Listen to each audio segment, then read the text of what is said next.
मैं उस भूमि से आता हूं जहां महात्मा बुद्ध, महावीर, चाणक्य, सम्राट अशोक, आर्यभट्ट, गुरु गोविंद सिंह, जेपी, राजेंद्र बाबू और जननायक कर्पूरी ठाकुर की वो भूमि को भी मैं नमन करता हूं। उस पाटलिपुत्रा की भूमि को भी नमन करता हूं। रामलल्ला हम आएंगे, मंदिर वहीं बनाएंगे, जहां हुए बलिदान मुखर्जी वो कश्मीर हमारा है। एक देश में दो विधान, दो प्रधान, दो निशान नहीं चलेगा।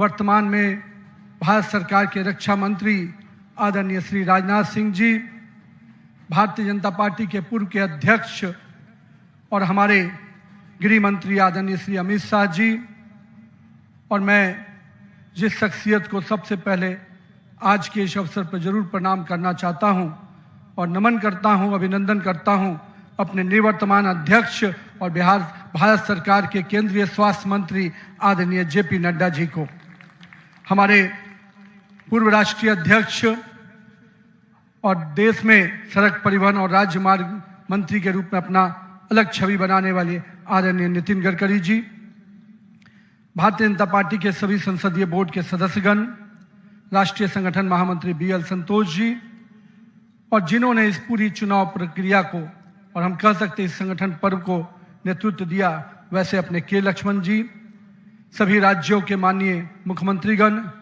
हमारे सभी केंद्रीय मंत्रीगण, माननीय उप मुख्यमंत्रीगण, भारतीय जनता पार्टी के सभी राष्ट्रीय पदाधिकारीगण, सभी प्रदेशों से आए हुए हमारे माननीय प्रदेश अध्यक्षगण, माननीय संगठन महामंत्रीगण और हमारे सभी इस राष्ट्रीय परिषद के जो हमारे नुमाइंदे प्रतिनिधि यहाँ उपस्थित हुए हैं, मैं उन सभी को का अभिनंदन करता हूँ और साथ ही साथ देश भर के सभी कार्यकर्ताओं को और यहाँ पर उपस्थित सभी कार्यकर्ता भाइयों को भी बहुत बहुत अभिनंदन और धन्यवाद करता हूँ।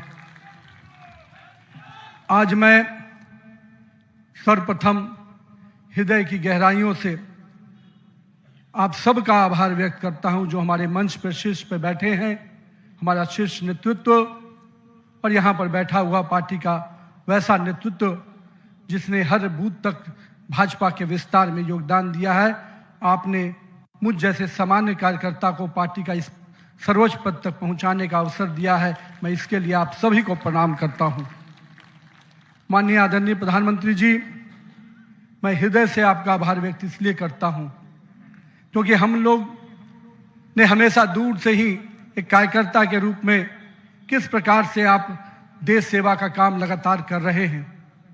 हमने हमेशा देखा कि जब पहली बार मैं गुजरात के आनंद में आपके साथ एक कार्यक्रम में शिरकत किया था, मुझे याद है मैं उस समय राष्ट्रीय महामंत्री था और मैंने कहा जब आपको उस समय सद्भावना मिशन के कार्यक्रम में एक एक व्यक्ति को सुनते देखा और जब कार्यक्रम की समाप्ति के बाद आपने अपना ग्रीन रूम में हम लोग से जब बातचीत किया तो किस भाव से वो इतने बड़ी संख्या में गुजरात के लोग आते क्यों हैं, आपने हम वहां पर बैठे हुए लोगों को समझाया कि ये व्यक्ति, ये जो इतने लोग आते हैं, ये केवल हमसे गुजरात की जो भावना जुड़ी है, जो विकास की भावना गुजरात को हमने अपने साथ जोड़ा है, इसके कारण इतने लोग आते हैं। मैंने उस दिन समझा कि एक व्यक्ति बड़ा तब बनता है जब लोगों की भावनाओं से अपने आप को जोड़ता है। मैं इसके लिए आज आपका इसलिए भी अभिनंदन करता हूं क्योंकि आपके कार्यकाल में मैंने देखा कि जो भाजपा की सोच रही है सर्वव्यापी और सर्वस्पर्शी, आपने उस सोच के साथ काम किया। आपने जो मूल मंत्र दिया, सबका साथ, सबका विकास, सबका विश्वास, सबका प्रयास, आज देश का हर पूरा जनमानस उसके साथ अपने आप को जोड़कर देख रहा है। मैं आज इस अवसर पर पुनः पूरे आदर और सम्मान के साथ अपने निवर्तमान अध्यक्ष जेपी नड्डा जी का अभिनंदन करता हूं, इसलिए कि पिछले कार्यकाल में मैंने देखा कि किस प्रकार से संगठन को आपने भूतपूर्व रूप से विस्तार खुद करते हुए किया, साथ ही साथ कार्यकर्ता आधारित कैसे राजनीति हो इसको आपने बढ़ाया। और अभी बहुत बड़ी बात हम लोगों सब लोगों ने देखा, जिस कोरोना कालखंड में एक एक व्यक्ति अपने घर के अंदर महफूज हो रहा था उस समय सेवा के उस परंपरा को, सेवा की संस्कृति को आपने जिस प्रकार से समाज में भाजपा कार्यकर्ताओं से आह्वान किया कि आप जाइए, आगे बढ़िए और सेवा के भाव से इस देश में कोरोना कालखंड में लोगों की सेवा कीजिए। पूरा संगठन आपके साथ खड़ा रहा। माननीय प्रधानमंत्री जी का जो निर्देश था उसको आपने जिस तरीके से लागू किया वो हम सब कार्यकर्ताओं के लिए अनुकरणीय हुआ। और मैं इसलिए उस समय को याद करता हूं कि जब विपक्ष के लोग घर में दुबके थे और भाजपा कार्यकर्ता हर काल कोरोना के पीड़ितों की सेवा में लगा था, वो कहीं ना कहीं माननीय प्रधानमंत्री जी का यशस्वी नेतृत्व था, आपका मार्गदर्शन था, तभी हम उस कालखंड से, उस आपदा से निकलकर बाहर आ पाए। मैं आज इस अवसर पर पार्टी के अपने पूर्व के सभी राष्ट्रीय अध्यक्ष को स्मरण भी करता हूं और हमारे कई राष्ट्रीय अध्यक्ष जो यहाँ पर बैठे हैं, मैं उनका भी अभिवादन करता हूं।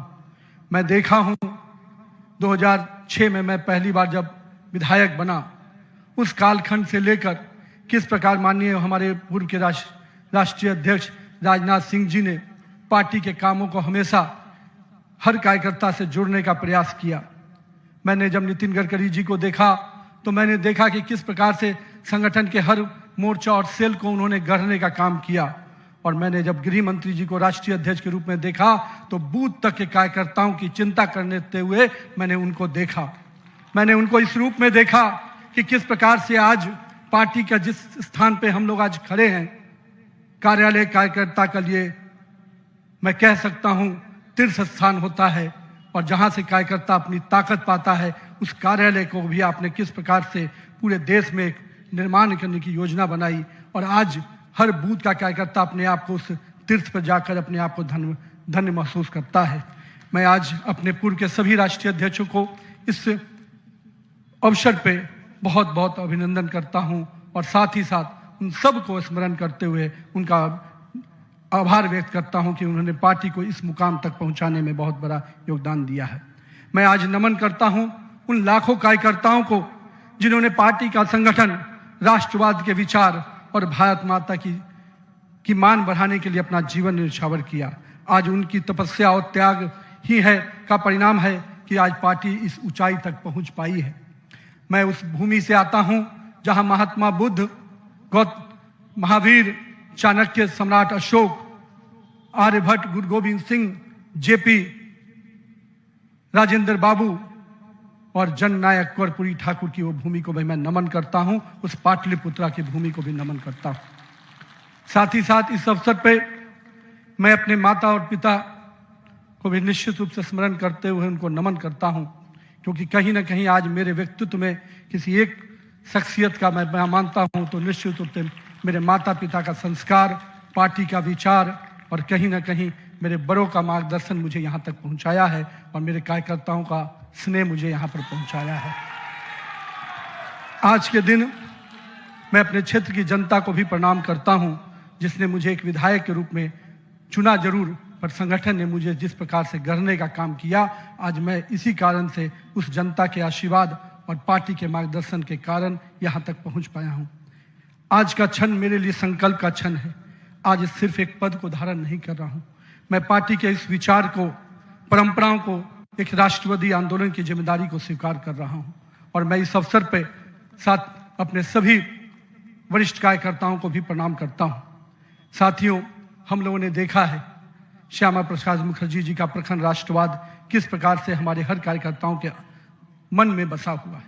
पंडित दीनदयाल जी के उपाध्याय के अंत्योदय और माननीय स्वर्गीय अपने सदैव भारत रत्न अटल बिहारी वाजपेयी जी का सुशासन की राजनीति, आज माननीय प्रधानमंत्री जी उसको आत्मसात करते हुए विकसित भारत की परिकल्पना हम सबके सामने रखी है। और आज 140 करोड़ भारतवासी अपने आप को इस विकसित भारत के सपने के साथ जोड़कर देश को आगे बढ़ाने में लगा है। मैं इसके लिए तहे दिल से माननीय प्रधानमंत्री जी का आभार व्यक्त करता हूँ। अभी माननीय प्रधानमंत्री जी अपने संबोधन में बता रहे थे किस प्रकार से अंत्योदय की योजनाओं को उन्होंने नीचे उतारा है। जल जीवन मिशन ही नहीं, हम महिलाओं को 11 करोड़ शौचालय की योजना को भी याद करना चाहेंगे। किस प्रकार से महिलाओं का सम्मान बढ़ा, 4 करोड़ लोगों को पक्के मकान मिले, 42 करोड़ लोगों को आयुष्मान भारत, 56 करोड़ लोगों के जनधन खाते खुले। मुझे आज भी याद है जब जनधन खाता खोलाने की बात हो रही थी तो कई लोग देश में, जब हम भाजपा के लोग इसको आगे बढ़ा रहे थे तो लोग हमारा मजाक उड़ा रहे थे।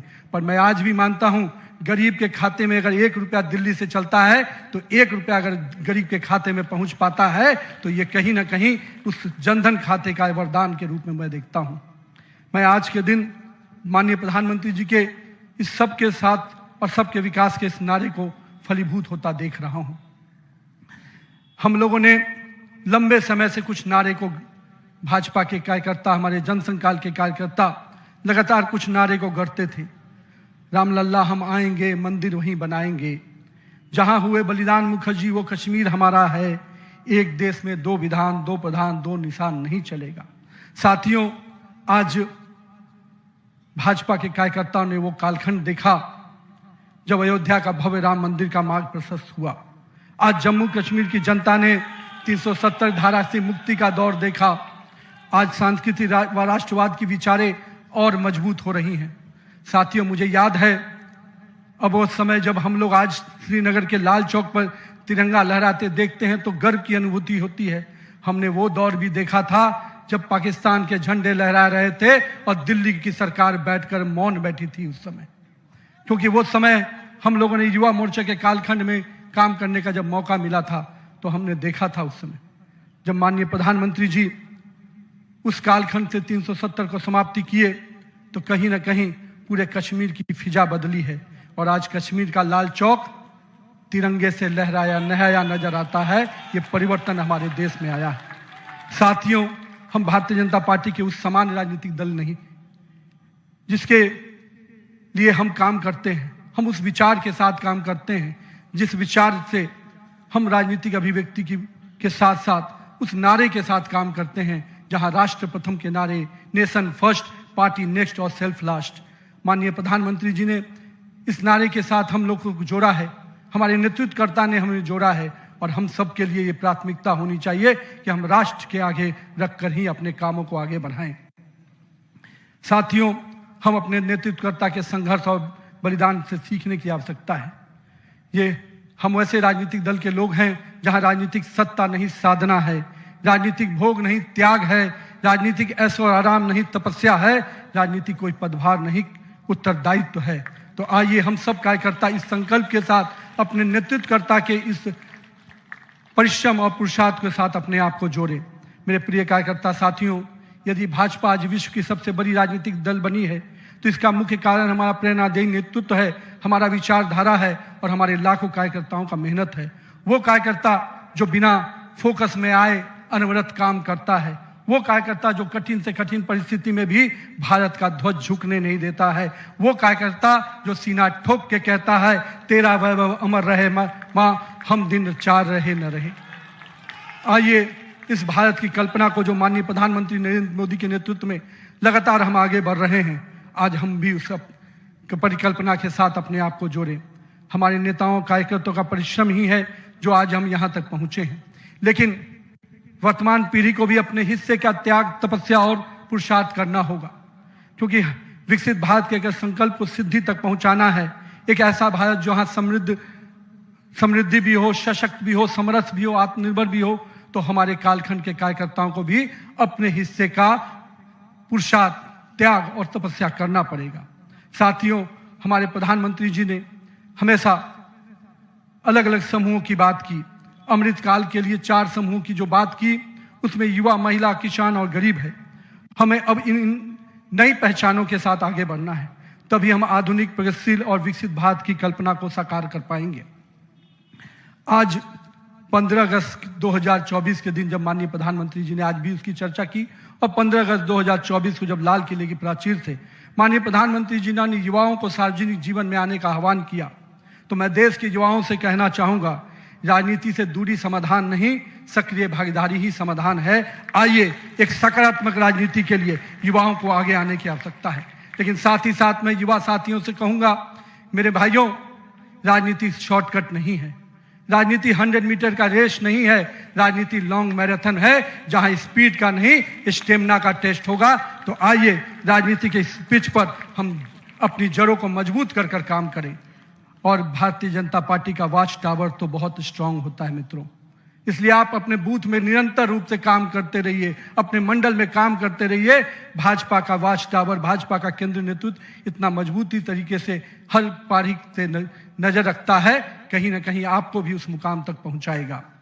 साथियों, आज जब भारतीय जनता पार्टी के कार्यकर्ता, माननीय प्रधानमंत्री जी अभी हम सबको बता रहे थे कि किस प्रकार से पंचायत से पार्लियामेंट तक का सफर के लिए हर एक कार्यकर्ता लगे, हम आज इस अवसर पर जहां केरल, महाराष्ट्र, गोवा और अरुणाचल प्रदेश के स्थानीय निकायों में हुई शानदार जीत के लिए अपने सभी कार्यकर्ताओं को और उस क्षेत्र की जनता का भी आभार व्यक्त करते हैं। लेकिन मित्रों, अगर पंचायत से पार्लियामेंट का सफर तय करना है और लगातार हर जगह पर भारतीय जनता पार्टी का परचम लहराना है, तो हमको अपने समय के लिए पूरा मेहनत और परिश्रम की पराकाष्ठा करनी होगी। क्योंकि अगर 2047 का विकसित भारत बनाना है तो हमको भी अपने पूरे मेहनत और परिश्रम के साथ उसमें जुड़ना होगा।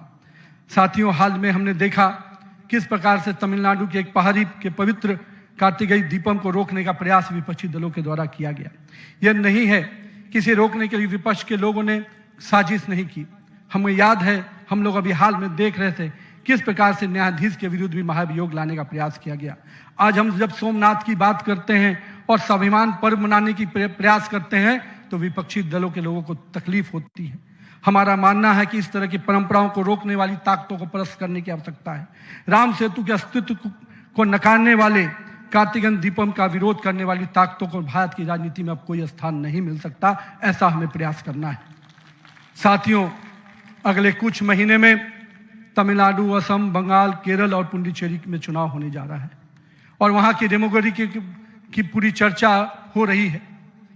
किस प्रकार से बदले हुए डेमोग्राफी में वहां चीजें बदल रही हैं और हमारे लिए अपने आप में एक चुनौती है।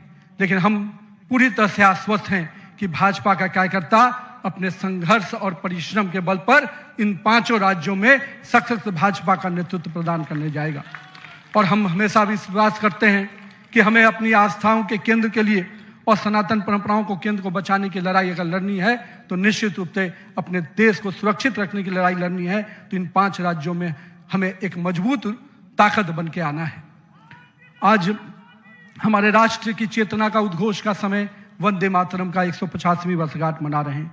वंदे मातरम का स्मरण आते ही मन में ऊर्जा और उत्साह बढ़ जाता है। हमें पूरा ध्यान में है कि एक एक व्यक्ति जब वंदे मातरम का जय घोष करता है तो उसके अंदर से जो ऊर्जा आती है वही ऊर्जा इस देश को आगे बढ़ाने में काम आती है। तो आइए हम सबको मिलकर 150वीं वर्षगांठ को हर जन जन तक पहुंचाएं, हर युवा तक पहुंचाएं, हर महिला तक पहुंचाएं, क्योंकि वंदे मातरम हमारे अंदर का वो विश्वास है जो इस देश के विकास के साथ जुड़ेगा। सत्ता को सेवा का माध्यम बनाते हुए माननीय प्रधानमंत्री जी ने पिछले 25 वर्षों में जिस प्रकार से सरकार के मुखिया के रूप में गुजरात में और अब देश के प्रधानमंत्री के रूप में भारत के विकास में लगातार अब काम कर रहे हैं, निश्चित रूप से आपका प्रेरणादायी नेतृत्व हम जैसे नए कार्यकर्ताओं के लिए, हम जैसे पार्टी के कार्यकर्ताओं के लिए एक मापदंड है जिसको हम लोग निश्चित रूप से आपसे सीखते हैं। और मैं तो कहूँगा कि जिस सुशासन को मॉडल को आपने पूरे देश और विश्व में स्थापित किया है, अन्य सभी राज्य सरकारों को भी उस मॉडल के साथ काम करना चाहिए, तभी हम विकास के सही मापदंड को अंतिम व्यक्ति तक पहुंचा पाएंगे। आइए हम सब मिलकर विकसित भारत के संकल्प को पूरा करने की भागीदारी सुनिश्चित करें। एक शक्तिशाली गतिमान संगठन के साथ राष्ट्र निर्माण की इस यात्रा को नई ऊंचाइयों तक लेके चले। भारत माता की जय। वंदे मातरम।